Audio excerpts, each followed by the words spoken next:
Queridas amigas, queridos amigos, que a paz do Mestre Jesus possa envolvê-los hoje e sempre. Este é o quadro Momento do Evangelho no canal do Lar Ismael no YouTube.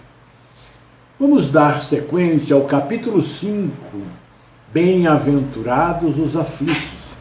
Hoje nós veremos os itens 7, 8, 9 e 10, que continua sendo causas anteriores das aflições.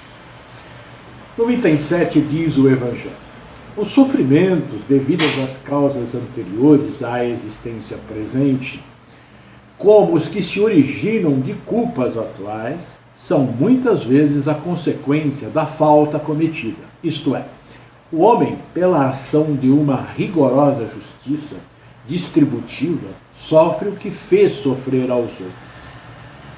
No livro Céu e Inferno, no capítulo 7, Código da Penal da Vida Futura, no item 32, diz Kardec: o bem e o mal são voluntários e facultativos. Sendo livre, o homem não é fatalmente impelido nem para um, nem para o outro. E o Evangelho continua: se foi duro e desumano, poderá ser a seu turno tratado duramente e com desumanidade. Se foi orgulhoso, poderá nascer em humilhante condição. Se foi avaro, egoísta, ou se fez mau uso de suas riquezas, poderá ver-se privado do necessário. Se foi mau filho, poderá sofrer pelo procedimento de seus filhos e assim por diante. E também Hermínio de Miranda, no livro Candeias na Noite Escura, na edição Rio de Janeiro, da FEB em 2005, no capítulo 6, ele diz o seguinte: a origem das nossas aflições está, pois, diretamente relacionada ao mau uso do livre-arbítrio. Todavia, a despeito dos nossos equívocos, a bondade divina sempre nos concede oportunidades para resgatar nossos compromissos, de há muito vencidos nos refolhos da lei.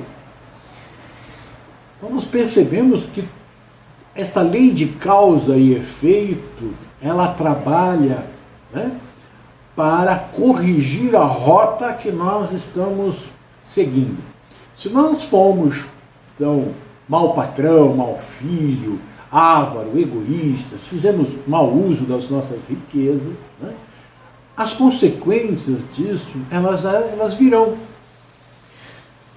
Mas existe nesta lei de causa e efeito algo que é sublime, que é a misericórdia divina, que não nos pune no rigor da lei de forma a nos maltratar, porque nós fizemos, como uma vingança, porque nós fizemos uma coisa errada. Ela está ali para nos corrigir, dar um impulso diferente. Se eu era um mau pai, eu posso vir um mau filho e aprender a me comportar melhor como pai. Se eu utilizei mal a minha fortuna, a minha inteligência, usei para o mal, eu vou vir com dificuldade mental, com dificuldade financeira para aprender a valorizar aquilo que eu tenho. Não é aquilo, você está passando por isso porque você fez isso. Isso é a nossa justiça. A justiça divina, ela é branda, serena, ela aplica a pena que nós temos que cumprir, mas não deixa de colocar o amor como ponte para que nós possamos realmente passar por as dificuldades. Então, muito importante nós percebermos que Deus não é justiceiro, não. Ele é educador. Quando a gente vê essas situações, a gente acha, não, fulano fez isso, por isso que está assim. Não podemos agir dessa forma. O Evangelho ainda continua dizendo assim se explicam, pela pluralidade das existências e pela destinação da Terra, como mundo expiatório, as anomalias que apresenta a distribuição da ventura e da desventura entre os bons e os maus nesse planeta. E aí na pergunta 258 do Livro dos Espíritos nós temos: quando na erraticidade, antes de começar nova existência corporal, tem o espírito consciência e previsão do que lhe sucederá no curso da vida terrena? Essa é a pergunta 258. Responde os espíritos: ele próprio escolhe o gênero de provas, porque há de passar, e nisso consiste o seu livre-arbítrio. Então veja bem, mesmo nós passando por essas dificuldades, os espíritos estão nos dizendo aqui que nós escolhemos esta dificuldade exatamente para ficarmos quites com a lei e aprendendo, progredirmos. Né? Aí a 258A diz assim: ué, não é Deus então que lhe impõe as tribulações da vida como castigo? Nada ocorre sem a permissão de Deus, porquanto foi Deus quem estabeleceu todas as leis que regem o universo. Ide agora perguntar por que decretou ele esta lei ou aquela. Dando ao espírito a liberdade de escolher, Deus lhe deixa a inteira responsabilidade dos seus atos e das consequências que estiverem nele. Dando ao espírito a liberdade de escolher, Deus lhe deixa a inteira responsabilidade dos seus atos e as consequências que eles tiverem. Vejam que nós temos a liberdade de escolher aquilo que nós queremos, mas as consequências também. Então, a sementeira é livre, porém a colheita é obrigatória. Nada lhe estorva o futuro. Aberto se lhe acham assim o caminho do bem como do mal. Se vier a sucumbir, resta-lhe-á a consolação de que nem tudo se lhe acabou, e que a bondade divina lhe concede a liberdade de recomeçar o que foi mal feito. Ademais, cumpre-se distinga o que é obra da vontade de Deus do que é da do homem. Se um perigo vos ameaça, não fosse vós que o criou, e sim Deus. Vosso, porém, foi o desejo de a ele vos expordes, por haverdes visto nisso meio de progredirdes, e Deus o permitiu. Quando nós estamos, então, na parte espiritual, nós vemos a vida de um ângulo diferente da que nós estamos habituados a ver aqui. Então, o que parece absurdo nós escolhermos como prova, lá, com a nossa consciência desperta, nós percebemos que não é absurdo. Né? Que aquilo é uma necessidade para o nosso progresso moral e, consequentemente, espiritual. Continua o Evangelho. Semelhante anomalia, contudo, só existe na aparência, porque considerada tão só do ponto de vista da vida presente. Então, nós olhando tudo o que acontece, a gente parece que só na vida, que é uma anomalia o que está acontecendo aqui. Né? Como é que pode ter essa mistura de bons e de maus? Um sofre, o outro não. O mal parece que está sempre levando vantagem. Né? Não é assim. Quando nós olhamos, né, pela vida futura, nós vamos ver uma coisa diferente. Aquele que se elevar pelo pensamento, de maneira a apreender toda uma série de existências, verá que a cada um é atribuída a parte que lhe compete, sem prejuízo da que lhe tocará no mundo dos espíritos. E verá que a justiça de Deus nunca se interrompe. Jamais deve o homem olvidar que se acha num mundo inferior, ao qual somente as suas imperfeições o conservam preso. Cada vicissitude cumpre-lhe lembrar-se de que, se pertencesse a um mundo mais adiantado, isso não se daria, e que só de si depende não voltar a este, trabalhando por se melhorar. Jesus sempre reconheceu a enorme diversidade de dores no mundo, mas nos estimulava a caminhar com resignação e coragem, confiantes na misericórdia do Pai, e nunca excluiu os menos favorecidos do mundo entre aqueles que são dignos de alcançar as bênçãos do reino de Deus.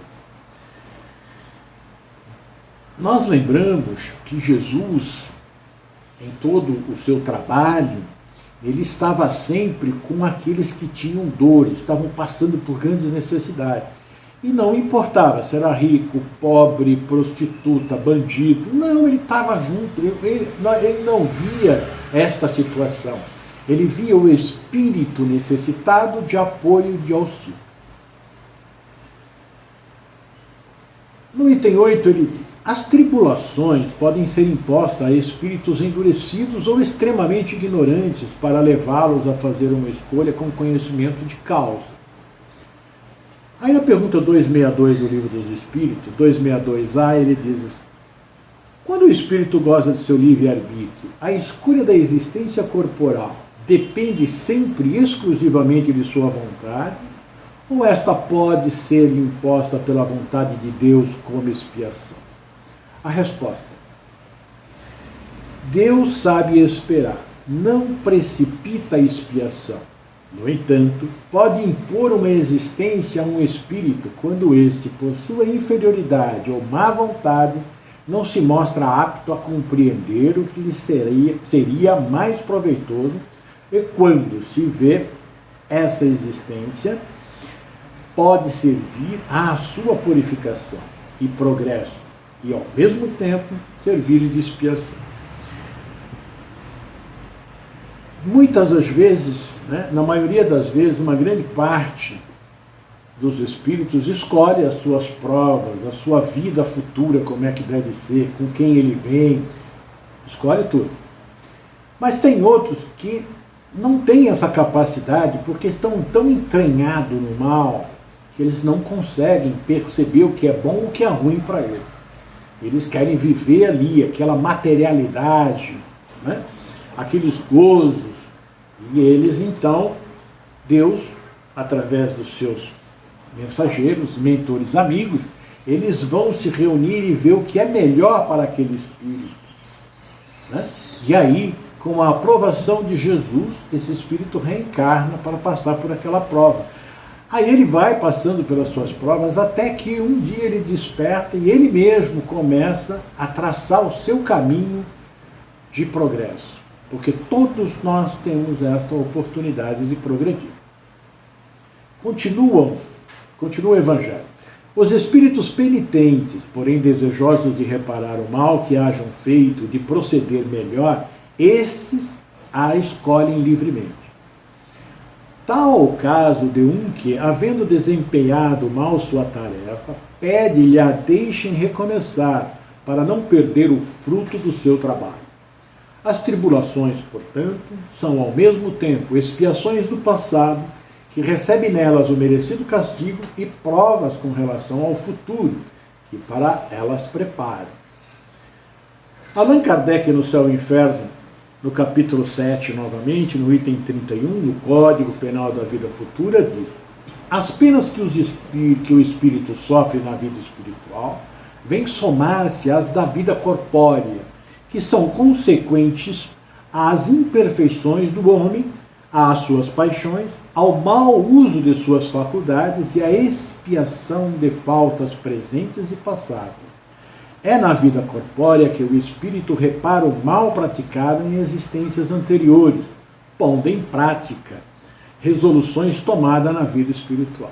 Então lá, nós analisamos a nossa vida, vimos aquilo que nós necessitamos e vimos.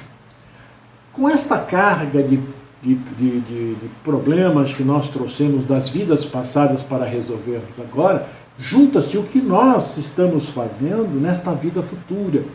Então ficam as causas anteriores das aflições junto com as causas atuais. Mas se isto serve de trampolim para o nosso crescimento, quando nós firmamos propósito de crescermos moralmente, apoiados pelos nossos mensageiros divinos, nossos anjos guardiões, pela bondade de Deus que estende a todos nós as suas mãos em todos os momentos. Nós nunca estamos sozinhos, né? E aí o Evangelho continua dizendo: rendamos graças a Deus que em sua bondade faculta ao homem reparar seus erros e não o condene irrevogavelmente por uma primeira falta. No item 9 ele diz: não há crer, no entanto, que todo sofrimento suportado neste mundo denote a existência de uma determinada falta. Muitas vezes são simples provas buscadas pelo Espírito para concluir a sua depuração e ativar o seu progresso. Assim, a expiação serve de prova, mas nem sempre a prova é uma expiação. Provas e expiações, todavia, são sempre sinais de relativa inferioridade, porquanto o que é perfeito não precisa ser provado. Pode, pois, no espírito, haver chegado a certo grau de elevação, e nada obstante, desejoso de adiantar-se mais, solicitar uma missão, uma tarefa a executar, pela qual tanto mais recompensado será se sair vitorioso, quanto mais rude haja sido a luta. Na pergunta 264 do Livro dos Espíritos, ele diz: o que orienta o espírito na escolha das provas por que pretende passar? Ele escolhe as que podem servir-lhes como expiação, segundo a natureza das suas faltas, e fazê-lo progredir mais rapidamente. Alguns podem impor-se uma vida de miséria e de privações, para tentar suportá-la com coragem. Outros, por meio das tentações proporcionadas pela fortuna e pelo poder, bem mais perigosos pelo abuso e o mau emprego que lhes poderão dar e pelas más paixões que possam desenvolver. Outros, enfim, querem provar-se pelas lutas que têm a travar no contato com os vícios. Então nós percebemos que o espírito, né, quando ele pede algo que muitas vezes para que ele possa subir mais rápido, né, crescer mais. Né? Então ele pede assim, né, umas provas, eles vão buscar provas para se depurarem e ativar, como ele diz no Evangelho, o seu progresso. Então ele pode chegar a determinado ponto, né, de elevação, mas ele quer subir mais rápido. Então ele pede uma prova necessária para que ele possa crescer. Tais espíritos, nós vamos ver que eles existem bastante. Ele diz assim, o Evangelho diz: tais são especialmente essas pessoas de instinto naturalmente bons, de alma elevada, de nobres sentimentos, que parece nada de mal haverem trazido de suas precedentes existências e que sofrem com resignação toda cristã as maiores dores, somente pedindo a Deus que as possam suportar sem murmurar. E existem muitas essas pessoas, né, que passam por dificuldades muito difíceis, mas não murmuram. Eu conheci uma dessas pessoas. Ela tinha problema, ela paralítica, passou muitos anos na cama, mas ela só agradecia a Deus. Impressionante. E hoje deve estar no plano espiritual muito bem. Leon Denis, no livro Depois da Morte, no capítulo 50, Resignação na Adversidade, num trecho ele diz: as provas, purificando a alma, preparam sua elevação e sua felicidade, enquanto que as alegrias deste mundo, as riquezas, as paixões, debilitam-na, preparam-no para uma outra vida de amargas decepções. Assim, aquele que sofre em sua alma e em seu corpo, aquele que a adversidade oprime, pode esperar e levantar seus olhos confiantes para o céu. Paga a sua dívida ao destino e conquista a liberdade. Mas aquele que se compraz na sensualidade, forja suas próprias correntes, acumula novas responsabilidades que pesarão maciçamente sobre seus dias futuros. Quando nós passamos pelas nossas dificuldades sem nos queixarmos, nós estamos progredindo muito e seremos mais felizes. Pode-se, ao contrário, continua o Evangelho, considerar como expiações as aflições que provocam queixas e impelem um homem à revolta contra Deus. Sem dúvida, o sofrimento que não provoca queixumes pode ser uma expiação, mas é indício de que foi buscado voluntariamente antes que imposta e constitui prova de forte resolução, o que é um sinal de progresso. Então, quando eu não reclamo, eu tenho realmente um caminho de ascensão. Ainda Leon Denis, no capítulo 50, no livro Depois da Morte, Resignação na Adversidade, ele diz assim: a dor, sob suas formas múltiplas, é o remédio supremo para as imperfeições, para as enfermidades da alma. Sem ela, não há cura possível. Assim, como as doenças orgânicas são, com frequência, o resultado dos nossos excessos. As provações morais que nos atingem são a resultante das nossas faltas passadas. Cedo ou tarde, essas faltas recaem sobre nós, com suas consequências lógicas. É a lei de justiça, do equilíbrio moral. Saibamos aceitar-lhes os efeitos como aceitamos os remédios amargos, as operações dolorosas, que devem estabelecer a saúde e a agilidade ao nosso corpo. No item 10.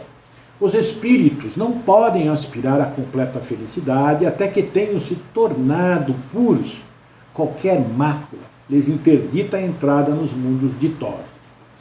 São como os passageiros de um navio, onde há pestosos, aos quais se veda o acesso à cidade a que aportem, até que hajam expurgado a doença. Mediante as diversas existências corporais é que os espíritos se vão expurgindo pouco a pouco das suas imperfeições.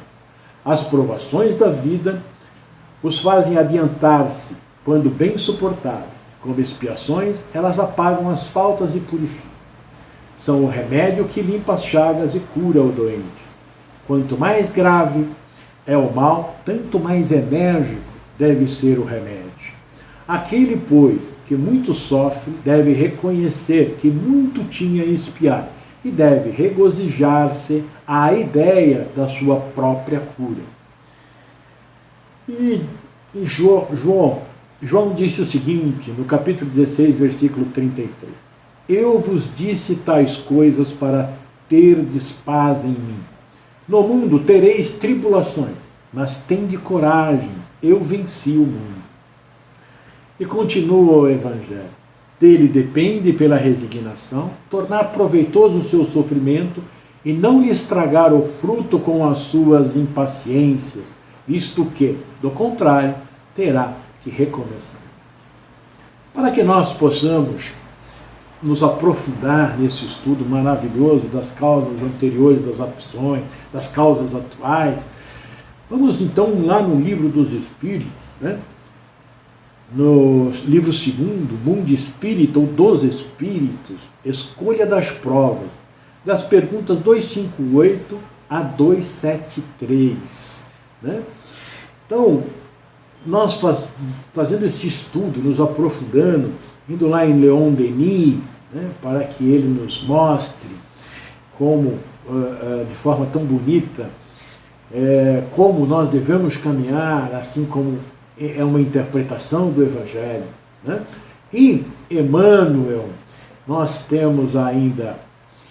podemos ver em Raul Teixeira, Vozes do Infinito, no capítulo 14, Resignação, nós vamos ter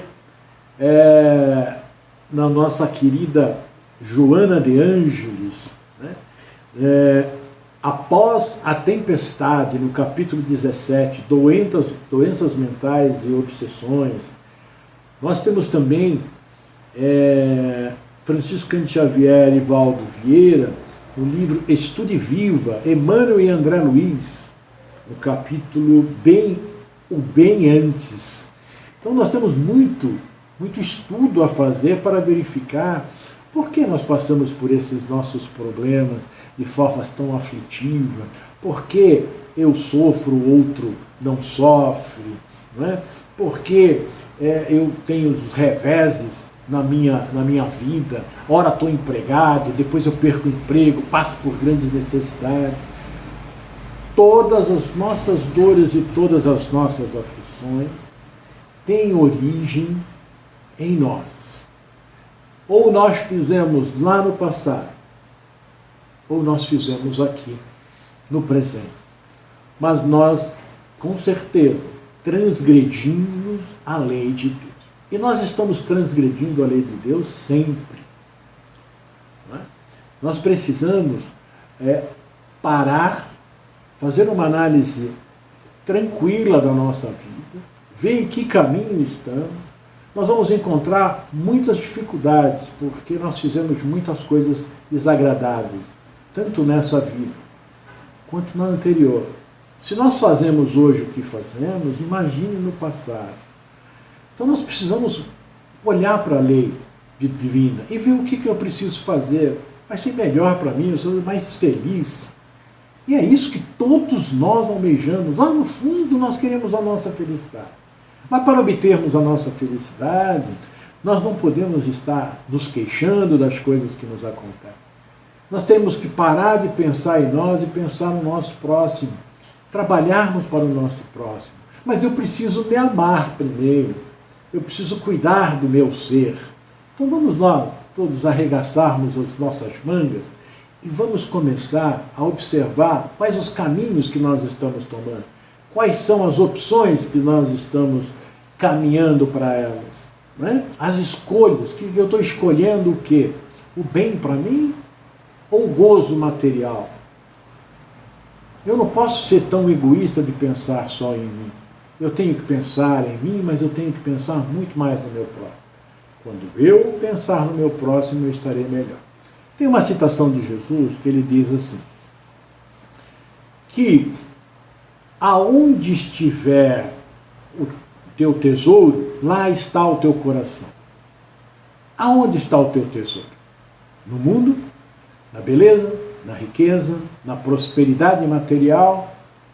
No egoísmo? No orgulho? Ou ele está no amor? Ele está no auxílio ao próximo?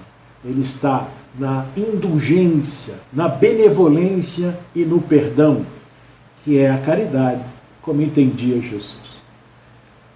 Nós devemos estar em busca do amor universal. Nós devemos estar mais próximos de Jesus e dos nossos queridos amigos espirituais para melhorarmos e sermos mais felizes.